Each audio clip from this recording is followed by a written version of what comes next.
Oh my gosh. Professor Ian Stewart?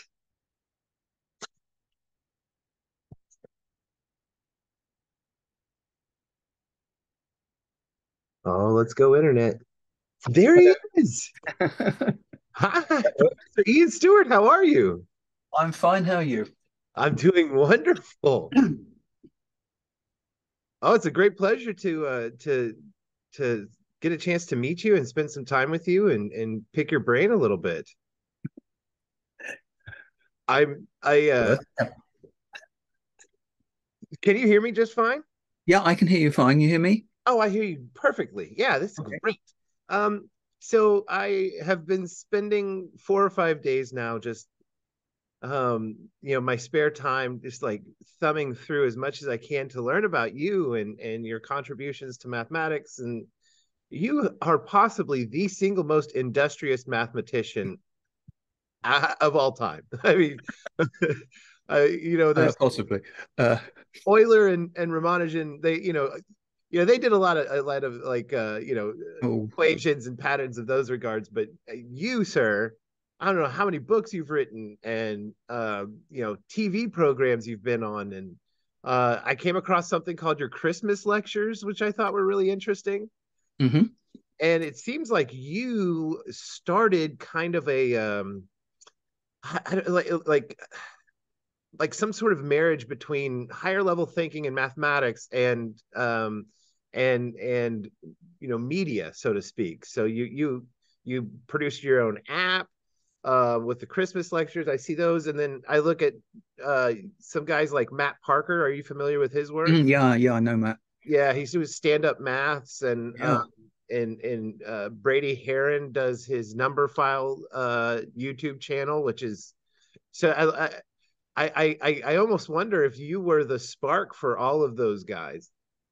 It's it's possible. I think I was sort of at the front of the wave. The attitude changed both in the media and among mathematicians.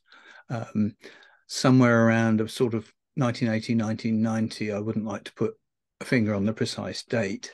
Sure. Um, but for example, when I've been at University of Warwick for most of my career Hmm. as a mathematician, and the founding professor Christopher Zeeman um, was one of the top mathematicians in the world. But also he did radio broadcasts. He went out and talked to schools.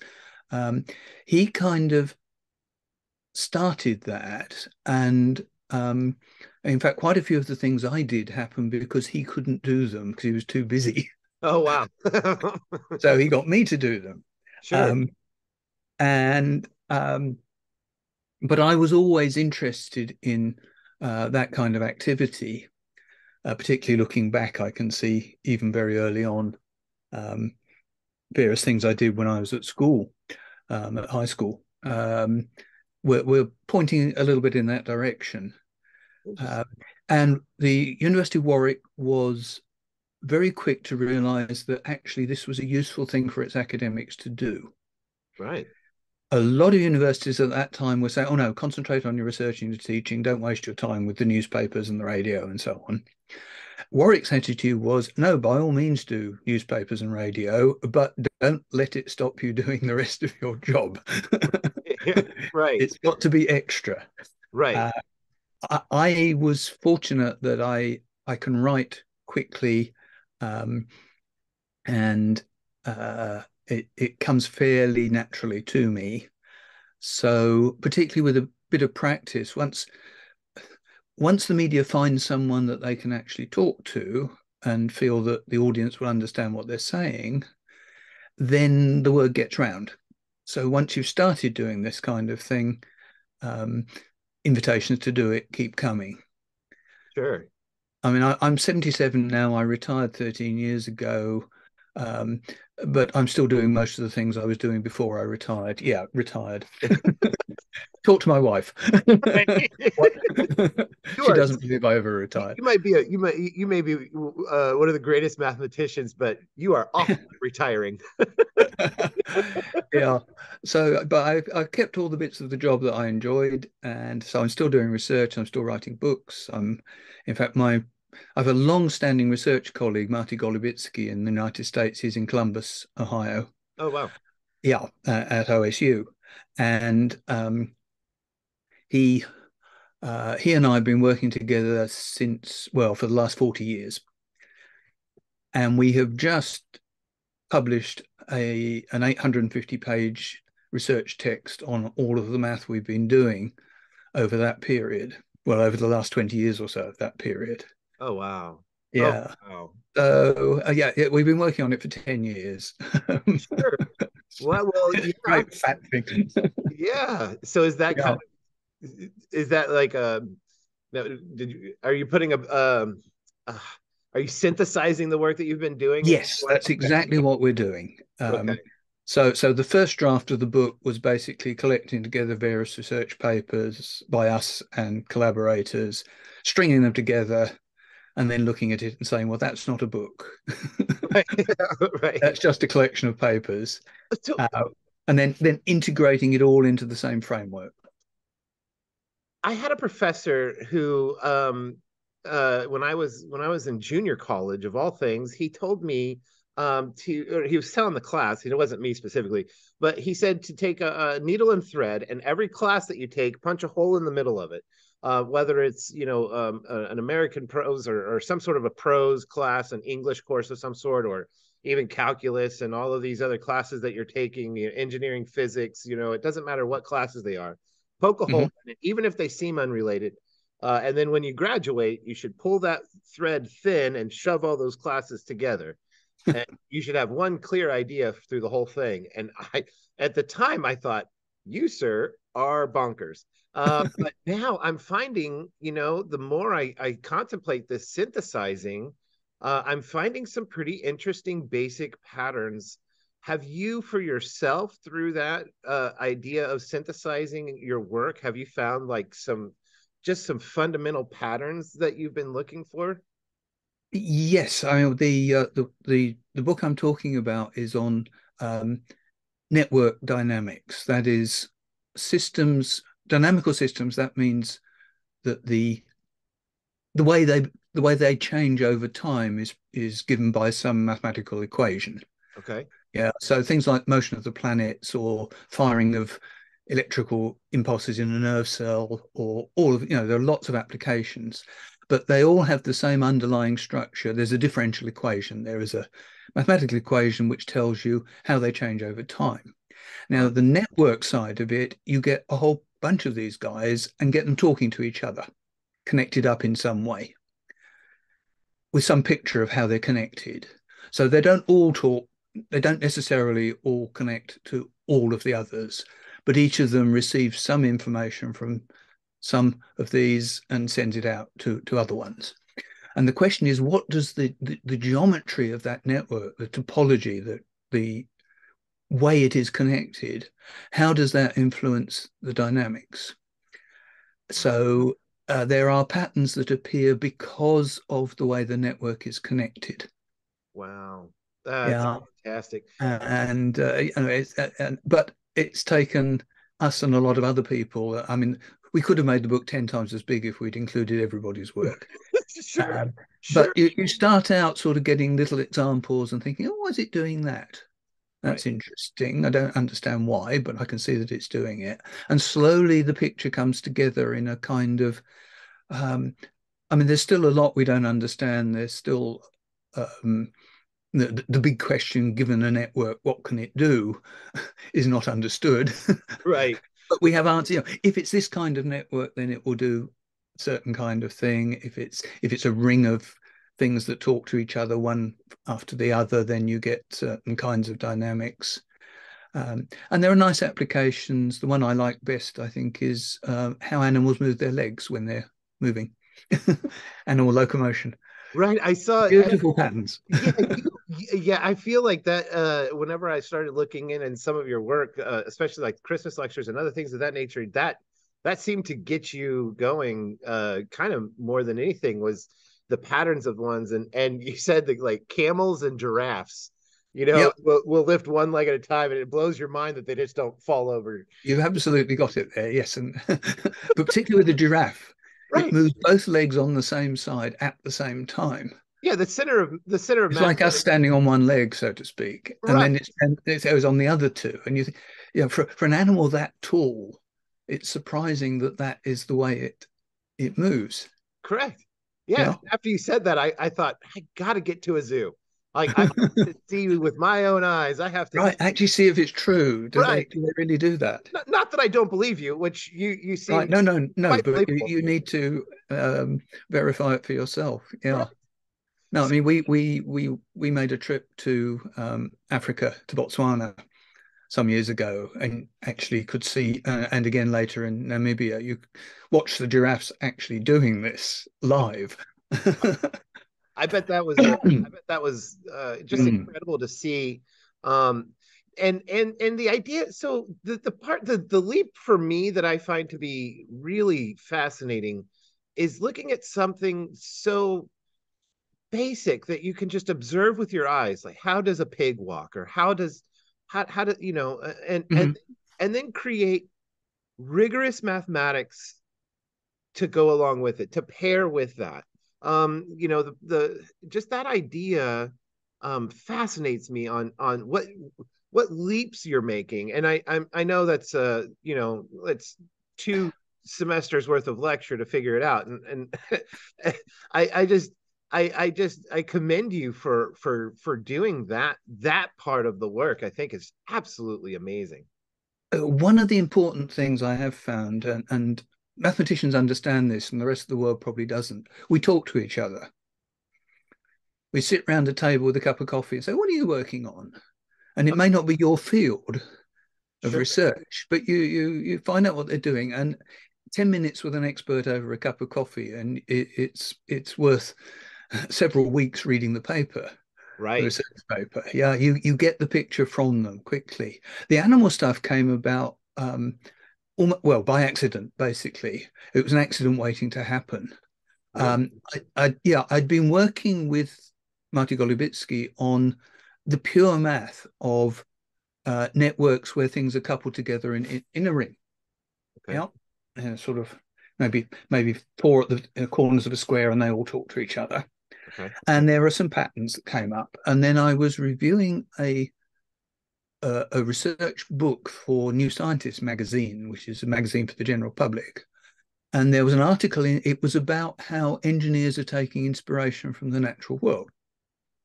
Hmm. Yeah. Okay.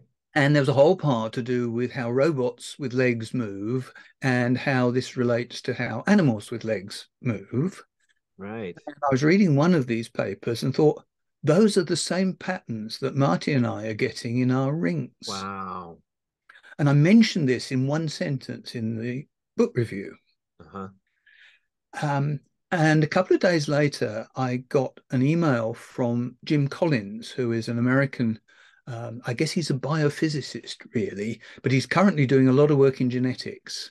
He got one of these MacArthur Genius Awards some time ago. He's a very bright guy. So, anyway, Jim sent me an email and said, that looks interesting. I know about the animal movement side. Let's join forces and see what comes out of it. Wow. And that's how that got started. So it was a mixture of having already done the right kind of math, but not made the connection to the animals. And then by one method or another, accidentally making contact with just the right person Right. to develop the idea. And I wonder how many bits of research don't get done because people don't make the right contact. And Yeah. on the other hand, Or did, your time is limited, and right. I generally find I have too much to do rather than too little. Uh, but about every 5 or 6 years, I reckon, in my life, I've made contact by some indirect method with somebody who turned out to be pivotal in moving things forward, and and you end up working with them for life. Right. Even if you move on to another area, you still every so often go back to the old one and do something new. Yeah. So you need to talk to people. That's really interesting. I I I'm blown away with the idea that, even though mathematics is a philosophical sport, for lack of a better term, it Mhm. it still takes a human connection. It still takes, as you say, a cup of coffee and a conversation to spark some things. And I get so excited by that because that's, I guess, in a underlying way, the impetus for me doing this project that I'm doing now, which is, trying to get my students an opportunity to look at mathematicians throughout history, and maybe take a Mhm. look at, even if it's a 30-second biography on Fermat's ability to write in margins, or whatever it might be. My hope is that, a student is sparked in some way through that. You wrote a book called Significant Figures, Mhm. which I thoroughly enjoy the wordplay on the title. Thank you very much. My students, whenever they see that, they're not significant figures. No. So, for some strange reason, rounding might be one of the easiest things to do. However, when you put a rule to it, people lose their minds. Yeah. But so my question to you is I all I could read was a brief summary of it, and you introduce in that book, you introduce people like Ada Lovelace, uh, Yep. and some others in there that I also have put on my big board of 64 mathematicians over the last couple of years. My question to you is, you know, doing your research for that book, what are some hidden gems that stood out to you that just really got you excited? Um, okay. Let me think for a minute. I mean, the idea was not necessarily to talk about the most important mathematicians of all time, Sure, but to talk about people who very very important, um, who had interesting lives that we actually knew something about. Because you can't write a book about the person unless there's some record, of what their life was like. sure. Uh, I was also trying to give reasonable balance to non-European mathematicians, to women mathematicians, um, without distorting the picture, but trying to do that as well. So, I mean, Ada Lovelace is a particularly interesting example because it it depends how you interpret this, but she was, in a sense, one of the first computer programmers at a Correct. time when computers didn't even exist. Correct. But the wonderful thing about her is not so much the technical side, where she wrote certain um, complicated math programs for Babbage's difference engine and other such mechanical computers, but she had the picture in her head of computers being able to write music, Oh, write wow. poetry, um, to the sort of thing that artificial intelligence is now doing, Correct. possibly to the point that people are getting worried about it in case they get better at it than we are. Uh, Absolutely. I mean, yeah, but she saw this, wow. more years ago, which is quite amazing. Um, I there's Sofia Kovalevskaya, who was a Russian uh, woman mathematician, very, very good. Of course, lived in a period when people thought women couldn't do mathematics, and she spent most of her time fighting the system to be allowed to do things, right. and still do wonderful work as well. But apparently, she got interested in math because when she was about 6 years old, the wallpaper in her bedroom were pages from a calculus book. What? Yeah. The family had spent their budget for wallpaper, which was very expensive in those days. It was she was from a wealthy family, Yeah. um, but they'd run out of proper wallpaper, and they got hold of some calculus book that I think somebody they knew had written, and just ripped the pages out and plastered them on the wall. Wow. And Wow. so 6-year-old Sonia, well, sometimes called Sonia, sometimes Sophia. She moved to Sweden and changed her name a bit. Um, she is staring at the wall, thinking, "That looks interesting. Can I figure that out?" Wow. Right. Wow. That's So, fascinating. I think that's interesting. And this is back to what you were saying. There are things that spark an interest in people, Right. and it can be almost anything. Um, Right. but the right thing at the right moment to the right person, and they're hooked for life. Yes. Yeah. Yes. That's it. And I realized when I was always pretty good at math at school, though I did have one period when I was having a bit of trouble, but my parents helped me out. And then I broke my collarbone, and I had to stay out of school for 5 weeks. So my mother worked with me on the math, which at that point the school thought I wasn't doing very well. And it turned out it wasn't me that was at fault. It was basically the way the school was dealing with me. Yeah. So my mother wondered, yeah, I I had to dictate answers to math problems to her. Okay. My right, the arm I wrote with was in the sling. Yeah. And after we'd done 400 questions and I only got four wrong, she marched into the headmaster waving this exercise book and said, "There's nothing wrong with this child's mathematics." And it then turned out I was 10 weeks ahead of the class. Oh, there you go.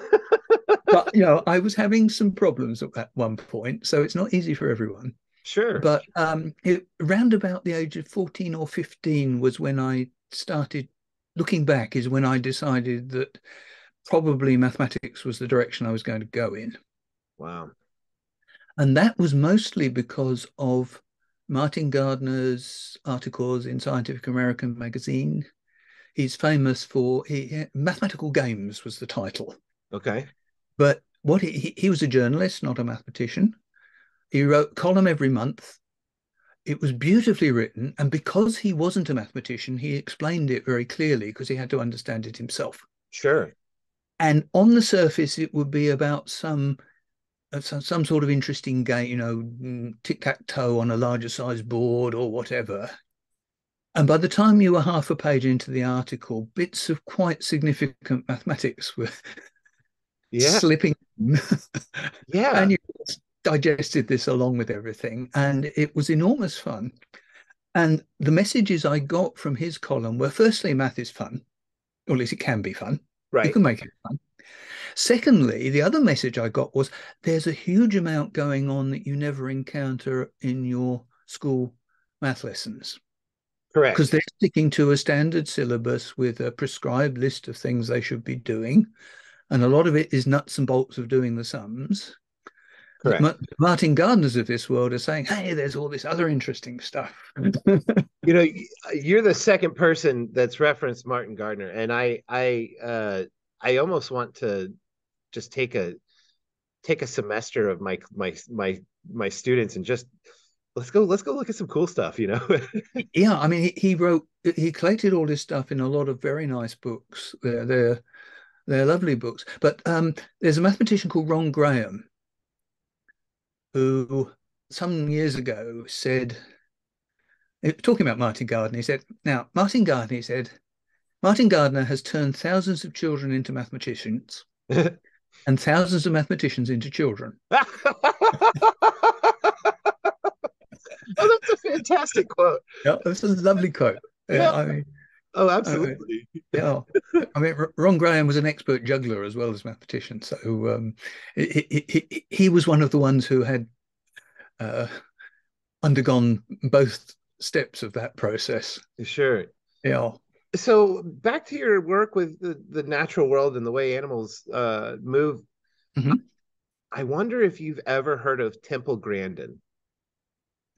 No. Okay. So Temple Grandin, there's a movie out there about her. She had autism, and she connected with the way cattle moved and thought. And part of her autism, she would calm her senses by getting into a cattle pen that squished her together, which is kind of like a weighted blanket nowadays.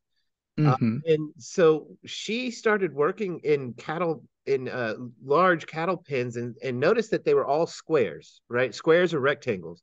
And Hmm. she said, but cattle don't move in rectangles; they move in circles and circular motion. And as a herd, they Hmm. they're more naturally move in circles and in large curves.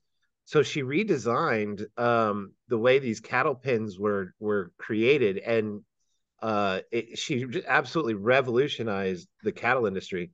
So coming from the Midwest and Kansas, that's a big deal here. Oh, right. But I thought it would be interesting. I didn't know if that was something that you'd actually seen and experienced before, or if you had even attempted any of the mathematics behind the way they move in herds. I know that Right. I've not done this, but there's quite a lot of work on movement of herds, flocks of birds, schools of fish. mm-hmm, Yeah, groups of animals, because the way they move in the herd, in the group, is of course different from the way they would move individually. sure, They're still perhaps walking or trotting or whatever, but they're being influenced by the other animals in the herd. In fact, it's a network problem, I was gonna say right? that's network dynamics.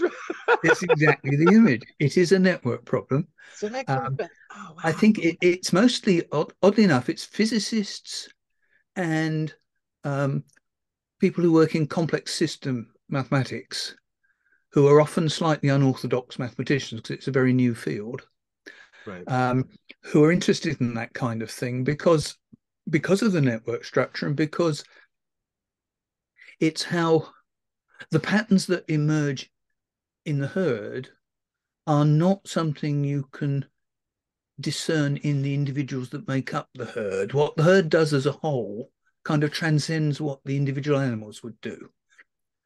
I mean, for example, there's a very beautiful patterns which birds like starlings make in the sky when you get gigantic flocks of starlings, and round about sunset they swirl around, but you get these huge, large scale patterns in the shapes that the flock makes. Right. Now, no starling there is sitting thinking it's going to contribute to that sort of pattern. Right. It's just reacting to a few of its neighbors and perhaps some vague sense of where the whole flock is going. But then the rules whereby these individual birds interact um, is creating the pattern through the interactions more than through the individuals. I Oh, think these things are called murmurations of starlings. There's lovely footage on the internet, yes, I've seen and that. it's not hard to find. Right. Correct. But then you can stare at, and of course, seeing it in real life again, even better. Sure. I'm sure it is. I'm sure it But is. it's not bad on the screen. I've written down I couldn't tell you how many questions because there's so much to go through with you.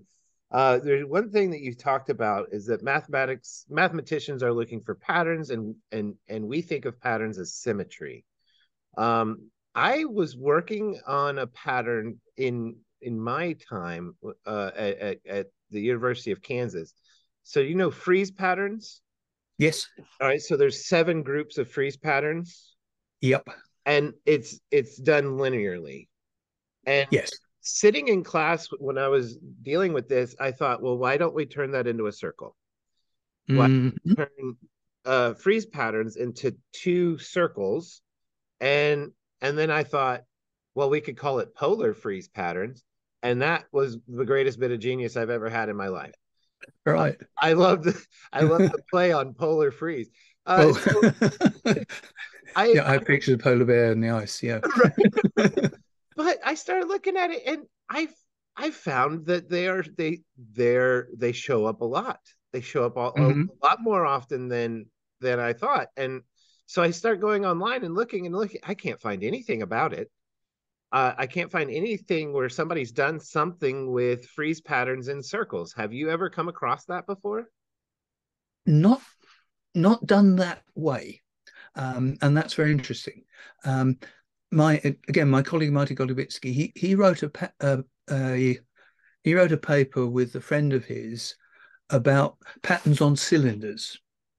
Oh yeah, Okay, so you take your strip of wallpaper and you bend it round into a cylinder, right, and then you can classify the symmetry groups. So there's rotations. You can reflect the cylinder top, bottom. yeah, Um, so there's a whole. So I mean, you're talking about the freeze patterns. You'll know that there's this classification of 17 wallpaper patterns. correct. When you What's wrap around a cylinder, you get more.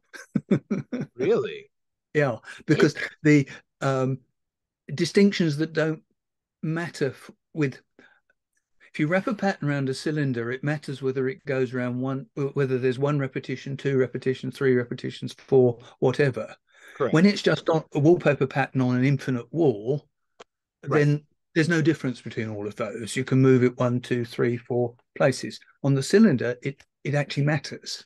Correct. So you get interactions between these numbers and the way the pictures work. And that was the so so I spent way too much time thinking about this, and that was one of the things that I ran into whenever I started thinking of it in terms of circles, is that idea that you'd have to have a particular number in order for it to rotate perfectly. Oh man, I could go on Yep. for hours and and is Yep. I I thank you so much for being so generous with your time. You are you're a treasure to the world. You're a treasure to mathematical thinking, and I very much appreciate you uh, sacrificing this morning with me. You're, Uh, you're entirely welcome, Dave. And we we need people like you as well. oh, well, that's Yeah, I mean, kind. it's I from time to time people will get in touch and say, I'm quite interested in taking mathematics to the public. I thought I might do it like this. What do you think? And my answer almost always is, yeah, do it, try it. Try it. Yeah, Don't even think about it. If it's the same as other people are doing, it doesn't matter. If it's different, that's fantastic. yeah. Correct. And I Correct. have never seen anything like what you are currently doing With the bracket. behind you. Yeah, Yeah, you yeah. know, like a tennis tournament or That, whatever. that's precisely Um, it. what a brilliant idea! Well, they said nothing in teaching. There's nothing new. I This was actually stolen from one of my really dear friends, who's a chemistry teacher, and he did it with chemists at an Okay. old school that we worked at together. And I just kept thinking in the back of my mind, like, how cool would it be? And as it turns out, I have several students who are really interested in it, and they've even started an online campaign to get Einstein on the board. Right. I, Yeah. you know, No, it's great. No, I mean, yes, you come up with ideas, you put them out there into the world, and they then acquire their own life. right. Um, I mean, I did one book called 17 Equations That Changed the World. Hmm. One offshoot of that was a whole bunch of students at Warwick University um, with an online um, setup in which they argued about what other equations I should have included. Which ones did I miss out? Right. Yeah. Um, of course, any writer will tell you it's there's never a problem figuring out what else to put in. The problem is figuring what to kick out. Right. That's a very good point. That's a very good Yeah. point. Um, so, but I just thought this is fantastic. Here are these students having these um, long online conversations about mathematical equations and why they're important and why they're more important than some other equation and why didn't he include this one instead and so forth. Um, and that wasn't why I wrote the book.